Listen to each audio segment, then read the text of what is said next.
하나님 말씀은 사사기 1장입니다. 사사기 1장 1절에서 15절까지만 읽겠습니다. 사사기 1장 1절에서 15절까지만 읽겠습니다.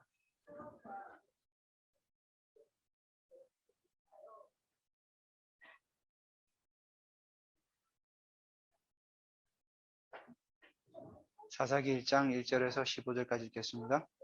제가 1절, 여러분 2절 교독합니다. 여호수아가 죽은 후에 이스라엘 자손이 여호와께 여쭈어 이르되 우리 가운데 누가 먼저 올라가서 가나안 족속과 싸우리까?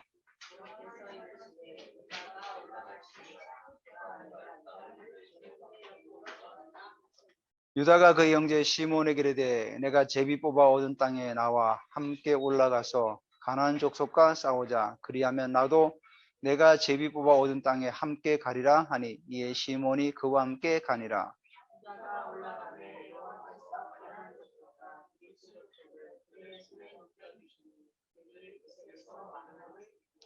또 베색에서 아도니 베색을 만나 그와 싸워서 가나안 족속과 브리스 족속을 죽이니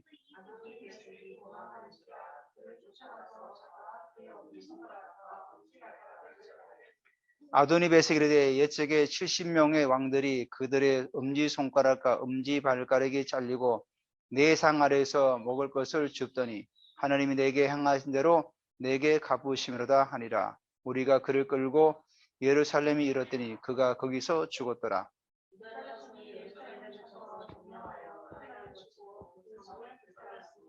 그 후에 유다 자손이 내려가서 산지와 남방과 평지에 거주하는 가나안 족속과 싸웠고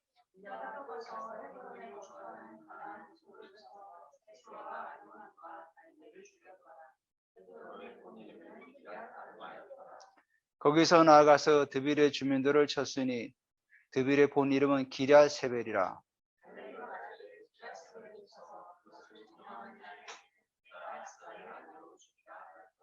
갈렙이 아우 그나스의 아들인 운니엘이 그것을 점명하였으므로 갈렙이 그의 딸 악사를 그에게 아내로 주었더라.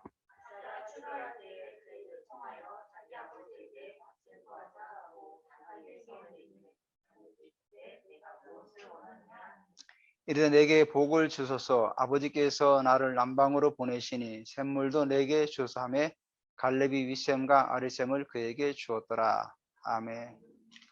네, 감사합니다. 오늘이 우리 추수감사 주일로 지키게 되는데 추수감사절은 구약의 장막절을 의미하는 거죠. 이스라엘이 그 애굽에서 나올 때 유월절을 지키지 않습니까? 유월절 어린 양을 문 임방과 솔주에 발라서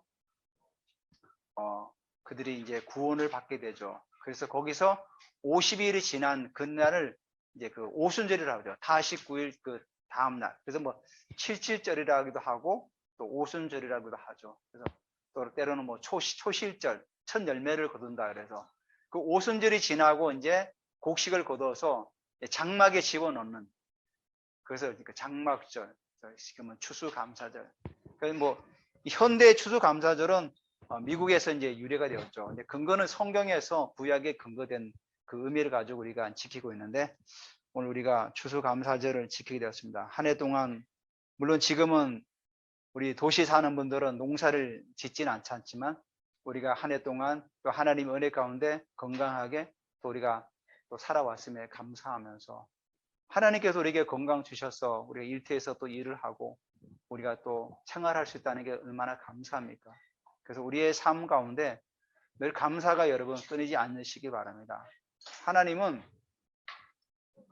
항상 우리가 원하시는 게 있습니다. 기뻐하고 감사하는 삶. 그러니까 마귀가 가장 싫어하는 게 바로 그거죠. 기뻐하고 감사하는 건 마귀는 가장 싫어하는 거죠. 마귀가 제일 좋아하는 게 뭐냐면은 늘 불평하고 불만하고 원망하고 불신앙하는 것을 마귀는 가장 좋아하죠. 그래서 우리가 마귀를 이기려기 위해서는 우리가 항상 기뻐하고 감사할 때 마귀는 우리 삶 가운데서 무너질 수밖에 없는 거죠. 자, 오늘 제가 이제 룻기가 끝났는데 또 고민을 했습니다. 또 신약을 할까 고민을 했는데 룻기와 또 사사기가 또 좀 연결되는 부분이 있어가지고 룻기의 그 배경이 사사기 아닙니까? 그래서 사사기를 한번 보고 넘어가면 좋겠다 그런 생각이 들어서 사사기를 좀 보게 되었습니다. 사사라는 그 이름이 히브리어는 소페림, 그러니까 판단하다. 사파트라는 그 동사에서 나왔는데 판단하다, 판단하다 뭐 이런 의미를 가지고 있습니다. 어쩌면 오늘날 우리가 살아가는 이 시대가 사사 시대일지도 모릅니다. 왜냐하면 사사 시대의 가장 큰 그 의미가 뭡니까? 그때는 왕이 없으므로 자기 소견에 옳은 대로 행하였더라. 물론 이제 학자들은 그 왕이란 존재가 이 사사기를 기록할 당시가 왕이 있었기 때문에 그 왕을 말하기도 하지만은 우리에게 진정한 왕은 예수 그리스도 아닙니까? 또 그 당시에 그 사람들에게는 진정한 왕은 하나님이죠. 그러니까 사사기 시대는 하나님이 없는 시대라는 거예요. 물론 하나님께도 중간중간에 사사를 세워서 또 세우고 하나님이 일하시지만 이스라엘 백성들이 하나님이 없는 삶을 살아갔다는 걸 보여주는 거죠. 우리가 예수 그리스도를 구주로 영접하고 신앙생활하지만 나의 삶에 그 주님을 나의 왕으로 모시지 않는 삶은 결국은 사사시대라는 겁니다. 우리가 예수 그리스도를 구주로 영접을 하고 믿음을 가지고 살아가고 있지만은 우리 삶 가운데 하나님의 통치와 하나님의 지배를 받지 않으면은 마찬가지로 우리도 사사시대를 살아가는 거나 마찬가지입니다. 그래서 우리가 이 사사시대를 통해 가지고 우리 삶을 다시 한번 돌이켜보면 좋을 것 같습니다. 룻기의 가장 중요한 게 뭡니까? 룻기는 오실 메시아를 기다리는 겁니다. 오실 메시아를 기다리면서 우리가 준비되면은 주님은 오시는 거죠. 그래서 그 나오미하고 룻이 보리추수와 밀추수를 끝날 때까지 계속 기도하는 가운데 보아스를 만나게 되지 않습니까? 신랑을. 그래서 보아스가 나중에 어떻게 합니까? 본인이 알아서 다 해나갑니다. 그때 나오면 우리는 가만히 있으면 그가 알아서 할 것이다. 다시 말해서 우리가 몸된 교회가 잘 준비되면 주님이 일해 나가신다는 거죠. 우리 삶 가운데도 마찬가지입니다. 우리가 정말 준비하고 나가면은 하나님께서 일해 나가신다. 사실 저는 올해 한 해가 제 인생에서 참 많은 힘든 그런 시간들이었어요. 많은 여러분에게 기도 제목을 말씀드리진 않았지만은 그런 가운데서 정말 그 어떤 그 고난이나 그런 부분에 있어서 하나님께서 내게 어떤 말씀하시는 그런 타이밍 같았어요. 그래서 계속 기도하면서 계속 하나님 인도를 받아가면서 한 걸음 한 걸음 나갈 때 지금은 이제 그 모든 것들이 다 해결됐어요. 정말 하나님의 은혜죠. 하나님의 은혜가 없었다면은 근데 제가 이제 그런 부분을 이제 같은 기도하고 하는 분들에게 기도할 때 하나님의 선한 손이 도울 겁니다. 예언해 주시더라고요. 그래서 이제 믿음을 가지고 계속 이제 기도하고 부르짖고 또 저희 집사람 사모도 기도하는 가운데 하나님께서 이 돌파의 시간표를 우리에게 허락하신 것 같아. 이걸 돌파해 나갑시다. 그럴 때 하나님 우리 한 계단 더 우리를 성숙시켜 나가는 하나의 어떤 시즌 같습니다. 그래서 이제 그 부분을 우리가 계속 기도하면서 나가게 되었죠. 결국 하나님께서 돌파를 이루시고 또 하나님께서 제가 계속 준비해 나가시니까 하나님께서 일하셔가지고 그 모든 부분을 또 해결해 나가시더라고요. 그러니까 우리가 문제 해결을 위해서 하나님을 찾는 것이 아니라 그런 고난 가운데서 하나님께서 정말 내게 원하시는 게 뭘까? 그걸 찾는 게 너무 중요한 겁니다. 오늘 사사기 여러분 1장 1절에 보시기 바랍니다. 여호수아가 죽은 후에 여호수아가 죽었다는 거예요. 여호수아가 항상 성경에 보면 누가 죽었을 때 누가 태어났을 때 이런 모든 시간들이 하나님께서 우리에게 말씀하고자 하는 그런 시간이라는 거죠. 타이밍. 우리가 아기가 태어나기 전과 태어나기 후로 완전히 삶이 180도 바뀌죠. 지금 요셉이 형제나 현주 자매가 둘째가 태어나서 살아가는 그 환경이 이전의 삶하고 완전히 바뀐 거죠. 잠도 제대로 못 자고 환경이 완전히 바뀌어 버린 거죠. 그럴 때 힘들어, 너무 피곤해 이게 아니라 하나님, 나의 삶에 하나님께서 무엇을 원하십니까? 물어야 된다는 겁니다. 하나님께. 여러분 항상 이런 타이밍은 그냥 물리적인 시간이 흘러가는 크로노스의 시간이 아니라 하나님께서 응답하시고 말씀하시는 카이로스의 시간, 영적인 시간이라는 거예요. 여러분, 우리가 귀한 생명이 태어났을 때 하나님께서 이 귀한 생명을 통해서 나의 삶 가운데 무엇을 원하는지를 물어야 되는 거예요. 묻지 않으면 우리는 또 거기에 매여서 살아가는 인생이 되는 거예요. 거기 허덕허덕거리면서 가는 거예요. 그 이사야서 6장에도 뭐라, 우시야 왕이 죽던 해에 내가 성전에서, 이사야가 사명을 받잖아요. 항상 성경에 보면 누가 죽을 때 하나님께서 말씀하시는 시간에, 그 우시야가 죽던, 우시야가 굉장히 나라를 잘 이끌어갔어요. 남유다의 우시야 왕이 굉장히 나라를 잘 이끌어가서 나라도 많이 좀 확장을 하고, 근데 너무 잘하다 보니까 교만해져 가지고 제사장만 드릴 수 있는 분향을 자기가 성전에서 분향을 드리다가 하나님의 진노에 의해서 이마에 문둥병이 발해서 별궁에서 나머지 평생을 보내게 되는 거예요. 그 우시야가 죽던 해에, 물론 이제 대리로 통치했지만은 그 당시 남유다가 굉장히 강성해졌거든요. 그때 죽으니까 어떻게 합니까? 이사야가 또 성전에서 하나님께 질문했던 거죠. 이사야 선자가. 하나님, 나의 삶에 하나님께서 원하시는 게 뭡니까? 내가 누구를 보낼고 할 때 이사야가 제가 여기 있나이다. 나를 보내달라. 물론 나중에 이사야 선자는 순교를 당하게 되죠. 그런 순간까지 그가 이끌어갔던 거죠. 마찬가지로 이 사사기도 여호수아가 죽은 후에, 이건 뭐죠? 이스라엘 백성들에게 있어서는 하나님께 묻는 시간이죠. 자, 가나안 땅을 정복해 들어가서 드디어 거의 다 완성해서 땅을 다 분배하지 않았습니까? 그런 지도자가 죽은 거예요. 죽으니까 어떡합니까? 사람들은 혼란스럽죠. 드디어 지도자가 죽었네. 어떻게 하면 좋을까? 그때 이제 물으라는 거죠. 그러니까 이스라엘 자손이 여호와께 여쭈어, 이스라엘에서 묻는 거 아닙니까? 이르되 우리 가운데 누가 먼저 올라가서 가나안 족속과 싸우리까? 아니, 여호수아 시대에 가나안 정복이 다 이루어졌나? 그렇진 않아요. 여호수아 시대에 상징적인 도시들을 다 점령을 했어요. 그리고는 내가 이렇게 했으니까 너희들이 이제 이 모습을 따라서 너희들도 가나안 땅을 정복해 가라.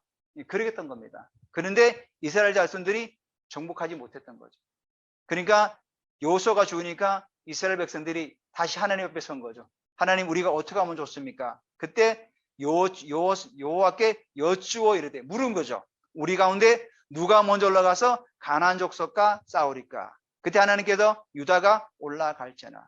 그래서 유다 지파가 이렇게 올라가게 되는 거죠. 올라가서 하나님께서 명하시는 그 땅을 정복해 나가고 있다는 겁니다. 그래서 4절부터 7절에 보면은 하나님께서 함께 하시니까 하나님께서 그들을 하나님의 손에 붙이게 되죠.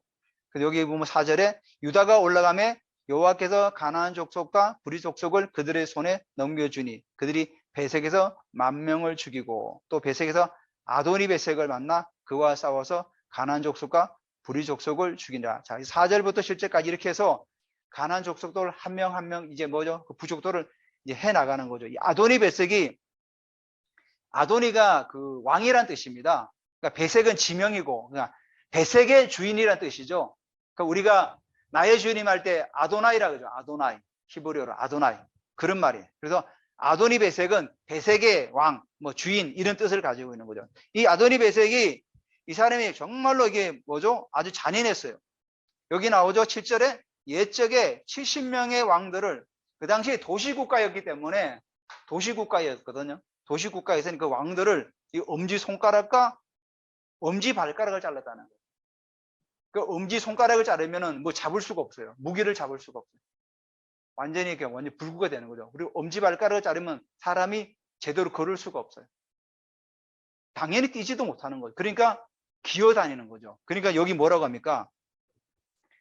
내 상 아래에서 먹을 것을 줍더니, 그 흙바닥에 앉아서 그 70명의 왕들이 손이 잘리고 이 발가락이 잘려가지고 기면서 먹을 걸 먹었다는 거죠. 얼마나 잔인합니까? 근데 이 아도니 베색도 유다 지파에 의해서 그렇게 당한 거죠. 그러니까 뭐라고 합니까? 옛적에 자기가 그렇게 했다는 걸 지금 고백하고 있는 거 아닙니까? 아도니 베색이 이르되 옛적에 70명의 왕들을 그들의 엄지손가락과 엄지발가락을 잘리고 내 상 안에서 먹을 것을 줍더니 하나님이 내게 행한 대로 내게 갚으셨다. 그러니까 우리가 어떤 삶을 살아갈 때도 우리가 그 삶을 잘 살아야 되겠죠. 우리가 심은 대로 거둔다고 하지 않습니까? 심은 대로. 내가 오늘 무엇을 심냐에 따라서 내일에 내가 나타나게 되는 거죠. 하루하루의 모든 삶도 하나님 앞에서 잘 심으시기 바랍니다. 그래서 그 잘 심을 때 우리가 반드시 추수 때 우리가 거둘 수가 있다는 거예요. 여러분, 한 해 동안 내가 열심히 일하지도 않고 저축하지도 않고 그렇게 살아갔다면 결국은 나의 노년의 추수 때는 정말 아무것도 거둘 수가 없는 거죠. 그래서 여러분이 젊으실 때 하나님 앞에서 잘 심으시기 바랍니다. 이 법칙은 하나님의 법칙이에요. 세상의 법칙도 마찬가지죠. 여러분, 봄에 씨를 뿌리지 않으면 가을에 거둘 수가 없어요. 내가 봄에 풀을 베지 않고 곡식을 제대로 돌보지 않으면 잡초만 무성해서 결국은 아무것도 거둘 수가 없다는 거죠. 우리 인생도 마찬가지입니다. 여러분들께서 내가 하나님 앞에서 심는 거, 또 이웃을 위해서 심는 거, 이 모든 걸 또 마찬가지예요. 그게 그렇게 심지 않을 때는 반드시 거두지 못한다는 겁니다. 이게 심는 법칙이에요. 제 안에도 제가 말씀드렸죠. 제 안에 작년에, 아니 올해 있었던 그 근본적인 원인은 뭐냐면은 제가 하나님께 질문했더니 내 안에 가난의 영과 궁핍의 영, 그걸로 인해 가지고 내가 그 문제에 휩쓸리게 됐던 거죠. 아, 하나님. 그 내가 깨달으면서 하나님 내 안에 이제 가난의 영을 파쇄시키면서 자꾸 파쇄시켜 나가면서 하나님 앞에서 내가 심어 나가죠. 아, 하나님하고 약속한 부분에 있어서 내가 심지 않은 부분들 내가 심어야 되겠다. 그러니까 내 안에 가난의 영이라든지 이 가난의 이런 저주들을 끊어내는 방법은 다른 거 없어요. 내가 하나님 앞에서 올바로 서는 것밖에 없어요. 그래서 하나님, 내가 하나님 앞에서 내가 이렇게 하지 않았습니까? 하소연할 수 있지 않습니까? 어떤 일이 다 됐을 때 주님, 저는 하나님 앞에서 이렇게 다 했습니다. 하나님 내게 은혜를 베풀어 주십시오. 근데 우리가 하나님 앞에 이런 부분들을 하지 못하고 하나님께 나아갈 때 할 말이 없지 않습니까? 우리가 마지막 그 주님의 심판대에 있을 때 반드시 판단하실 거 아닙니까? 물론 우리는 의로운 판단을 받는 건데 오늘 여기 아도니 베섹도 그가 그렇게 심었기 때문에 그도 자기가 당한 거죠. 70명의 그 왕들을 엄지발가락을 자르고 엄지손가락을 다 자르니까 본인도 유다 지파에 의해서 그렇게 잘려서 결국은 죽임을 당했다는 거죠. 그래서 우리가 살아갈 때 잘 심으시기 바랍니다. 이웃들이나 하나님 앞에나 모든 내 삶 가운데. 자, 이렇게 해서 이스라엘 지파들이 계속해서 진격에 들어갑니다. 진격에 들어가고 싸워 나가는데 제가 성경의 뭐 중요한 부분만 그렇게 말씀드릴게요. 여기 보면 우리 19절로 한번 넘어가 보시기 바랍니다. 19절에 여호와께서 유다와 함께 계셨으므로 그가 산지 주민을 쫓아내었으나 올짜기의 주민들은 철병거가 있으므로 그들을 쫓아내지 못하였으며 19절 한번 잘 보시기 바랍니다. 여호와께서 유다와 함께 계셨으므로 그가 산지 주민을 쫓아내었으나 올짜기의 주민들은 철병거가 있었으므로 그들을 쫓아내지 못하였으며. 말이 좀 모순되지 않습니까? 하나님께도 유다 지파와 함께 계셨는데 산지 주민들을 쫓아내는데 왜 철병거들은 쫓아내지 못했냐는 거죠. 말이 이상하지 않습니까? 하나님이 함께 하지 당연히 철병거도 쫓아내야 되는데 왜 철병거는 쫓아내지 못하고 산지 주민만 쫓아내냐는 거죠. 결국은 이겁니다. 하나님께 분명히 그들에게 약속했지만은 그 약속한 그 그림, 미래의 그 믿음을 보지 못했던 거죠. 처음에 갈렙이 가나안 땅을 정탐해 들어갈 때 어떻게 했죠? 그들은 우리의 밥이다. 우리가 하나님께서 함께 하시면 반드시 그들을 우리가 몰아낼 수 있다. 그 믿음을 가지고 그림을 그리지 않았습니까? 아, 장차 우리가 가나안 족속들을 몰아내는 그림을 그리면서 계속 기도하며 나갈 때 그 그림이 현실이 되는데 이 19절에 뭐죠? 그림을 보고 기도하지 못했다는 거예요. 다시 말해서 믿음을 가지고 기도하지 못했다는 거예요. 장차 되어질 일을 우리가 선포도 하고 되어질 일을 이미지를 우리의 머릿속에 그리면서 기도해 나갈 때 그것이 현실로 다가온다는 거죠. 제가 사실은 원래 있었던 그런 부분을 가지고 기도할 때 우리 사모는 저에게 모든 게 끝났음을 선포하면서 기도하고 나아가라. 그래서 또 기도의 제목을 바꿨죠. 모든 게 끝났음을 선포하면서 기도하며 나아가. 마찬가지예요. 이스라엘 백성들이 당연히 하나님과 함께 하시면 이 철병거도 또 내릴 수 있죠. 근데 못 쫓아낸 원인이 뭐냐면은 하나님께 주신 그 미래의 그림 있지 않습니까? 그 그림을 보지 못하고 현실에 닥친 문제만 본 거죠. 아, 철병거 우리는 상대가 안 돼. 철병거면 사실 지금으로 말하면 뭐 완전 전차죠, 전차. 전차 앞에 소총 들고 싸우는 격이죠. 근데 하나님께서 함께 하시면 그것도 가능하다는 거죠. 그래서 우리가 마찬가지예요. 우리가 어떤 일을 바라볼 때도 믿음을 가지고 그림을 가지고 나아갈 때 우리가 이길 수 있다는 사실입니다. 자, 그런데 그러면 이스라엘 백성들이 여호수아 시대까지 잘 나가다가 왜 사사 시대가 왔냐는 거죠.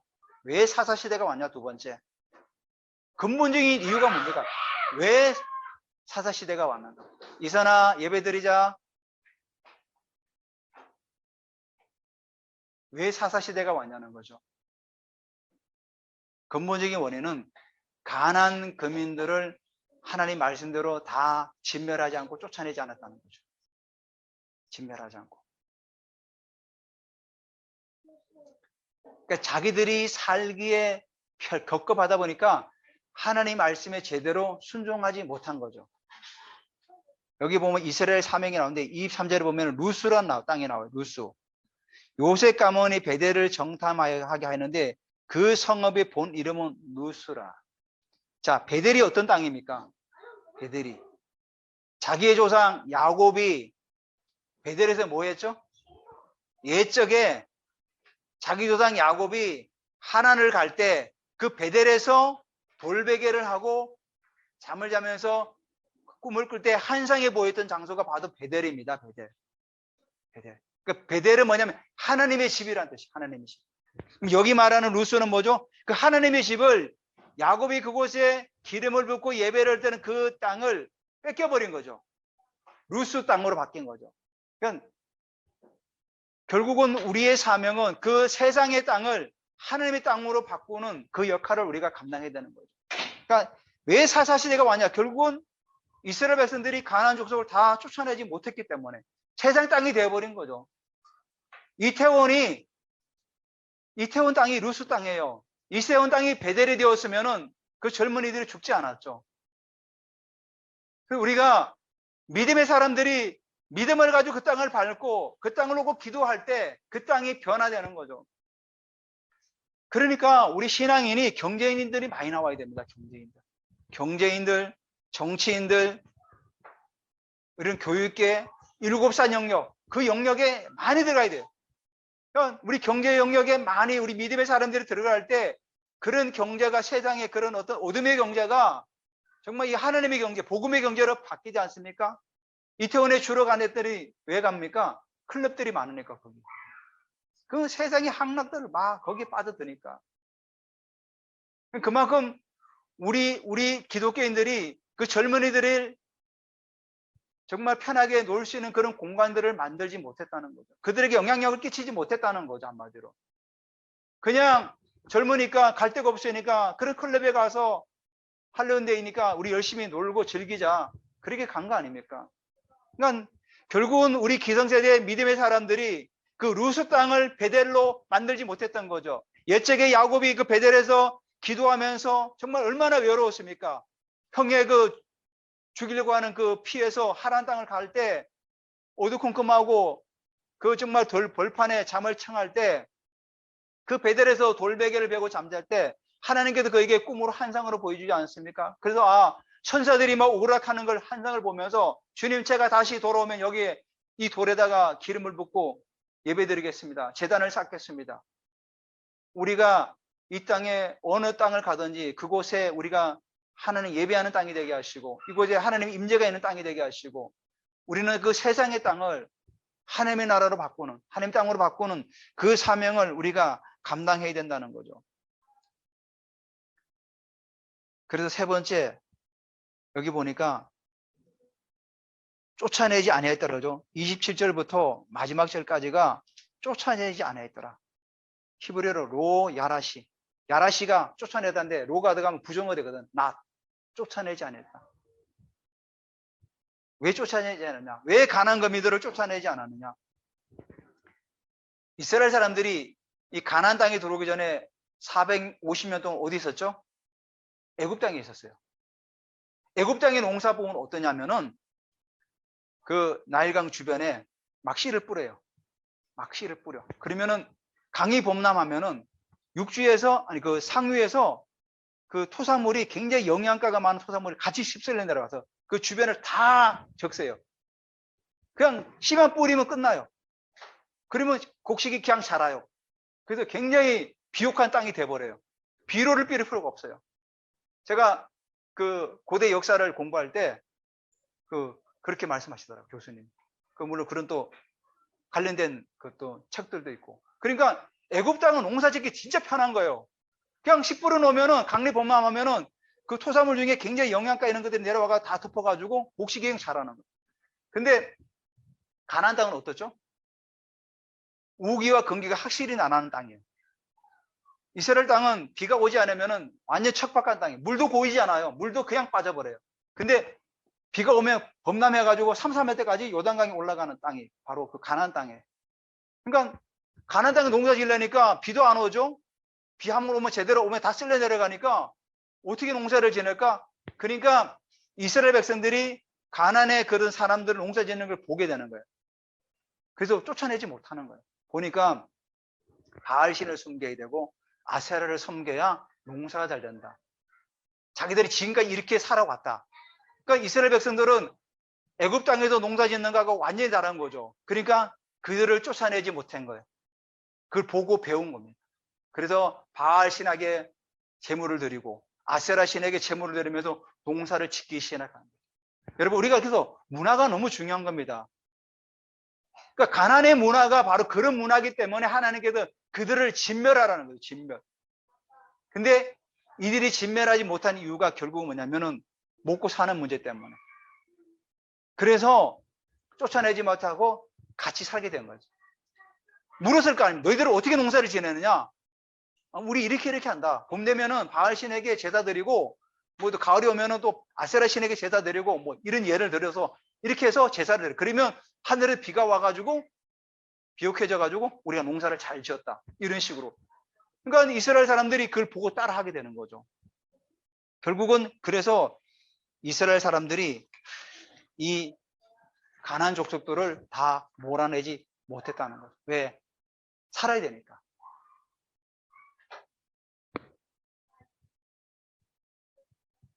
오늘 우리가 이 사사시대를 우리가 오늘 첫 시간을 나눴는데 하나님께서 우리의 매 순간의 그 포인트 중간 저 지점에 반드시 하나님께서 말씀하시는 시간이 있다는 거죠. 요소가 죽었을 때, 또 그들이 이 가나안 거민들을 쫓아내지 못했을 때 물어야 될 거 아닙니까? 그죠? 그들이 가나안 거민들을 쫓아낼 때 하나님, 이 땅에 살아서 농사를 이렇게 지었는데 그럼 우리는 어떻게 해야 됩니까? 하고 하나님께 물었다면은 그들이 하나님께서 지혜를 주시지 않았겠습니까? 근데 그 순간에 그들은 묻지 않았다는 거죠. 물론 처음에 요소가 주니까 다급하니까 물었는데 조금 정복하니까 뭐 좀 되는 것 같아. 결국 그때부터 하나님께 묻지를 않은 거죠. 성경에 보면은 1장에 보면은 그 이후로는 묻지 않았어요. 묻지 않아서 그냥 나가는 거예요. 그러니까 결국은 사사시대가 계속 진행된 거죠. 왕이 없으므로 자기 소견에 옳은 대로 행했더라. 그들이 결국 가나안 거민을 쫓아내지 못한 이유가, 진멸하지 못한 이유가 먹고 사는 문제 때문에. 농사 짓고 먹고 살아야 되니까. 근데 하나님의 백성이니까 하나님께서 책임지신다는 그런 믿음을 가지고 있었다면은 그들이 하지 않았겠습니까? 왜냐? 광야에서 40년 동안 먹이 쉬고 입이 쉬고 다 하지 않았습니까? 옷이 헤어지지 않고 신발이 헤어지지 않고 날마다 하나님께서 만나를 주시고 고기 먹고 싶다니까 매출하게 주시고 먹을 거 다 줬잖아요. 입힐 거 다 입히고 40년 동안 옷이 헤어지지 않다는 게 말이 안 되죠. 그건 기적 같은 일이 있었다는 거죠. 한마디로 광야는 기적의 삶을 살았던 거죠. 그 광야에서 하나님은 말씀하시고 말씀을 따라 살아갔던 거죠. 근데 드디어 가나안 땅에 들어오니까 더 이상 하나님께 묻지 않고 그냥 살아간 거죠.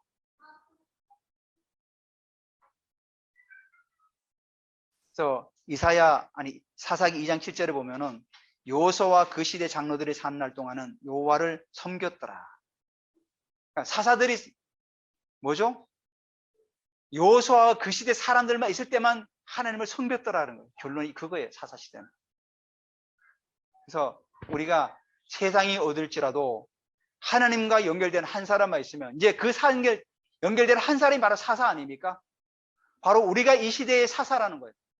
이 어두운 시대에 세상을 밝히는 하나의 통로로서 하나님은 우리에게 사사라는 세상을 판단하는 그 일을 우리에게 주셨어요. 우리는 세상으로부터 우리가 판단받는 것이 아니라 우리가 세상을 판단하고 세상을 뭐죠?